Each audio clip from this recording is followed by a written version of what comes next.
We're looking at contemporary challenges facing our two cities, Lagos in Nigeria and Birmingham in the UK. Contemporary means modern day. A challenge is a difficulty. So basically we're looking at difficulties affecting life in these two cities at the moment. We're going to be looking at squatter settlements, informal sector jobs, health and waste disposal in Lagos. So let's start off with squatter settlements. Now, a squatter settlement is an illegally built area where there's lots of buildings. People have used any materials that they can find to build them out of. Now, this squatter settlement that we're looking at is called Makoko, and these are flimsy wooden huts built on stilts in Lagos Lagoon.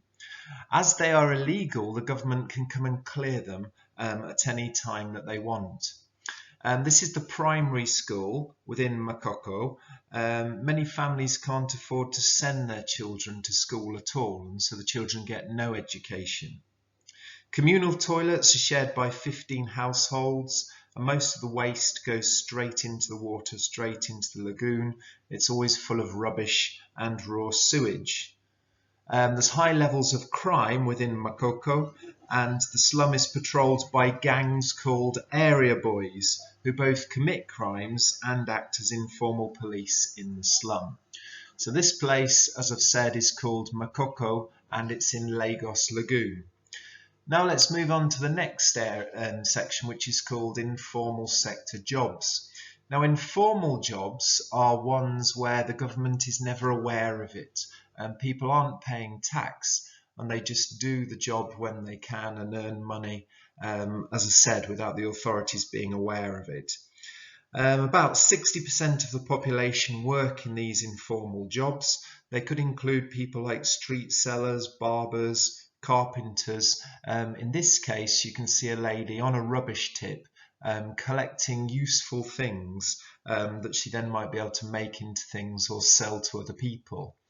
Here are some other people who are sifting through the rubbish, and this is quite famous. These are sandals that are made out of car tyres, which you see throughout Africa, but it's quite clever. People are using their skills to make these sandals, and they get the tyres for free from the rubbish tips, and then they can sell them to make money. And here's an example of a rubbish dump. It's the Olusoson rubbish dump within Lagos. Our next section is health. Most of the city doesn't have access to proper sewers or clean water, and it causes lots of health problems, such as the disease cholera. Malaria is also a problem. The stagnant water provides a breeding ground for mosquitoes. There aren't enough healthcare facilities. Many people can't afford to pay for their treatment. Many rural migrants distrust Western medicine, prefer to seek help from traditional healers. They will be using natural materials that they can find to act as doctors for the local people. Finally, we move on to waste disposal. Because there's 21 million people within Lagos, a huge amount of waste is produced, about 9,000 tonnes per day. Only about 40% of rubbish is officially collected, and there are large rubbish dumps all over the city, such as the one above, the Olusoson rubbish dump. Waste disposal and emissions from factories are not controlled, and this leads to air pollution, as you can see in the picture, and also huge amounts of water pollution. So those are 4 contemporary challenges facing Lagos. Now we move on to Birmingham in the UK, and the 4 contemporary challenges we're going to look at here are housing availability, access to services, transport provision, and inequality. Let's start with housing availability. It's predicted that by 2031, Birmingham will have another 150,000 people living within the city. So as part of the Birmingham plan, they're building new housing estates stretching throughout the city, such as the one that you can see. So they're trying to combat the problem of housing availability by building new affordable houses for people.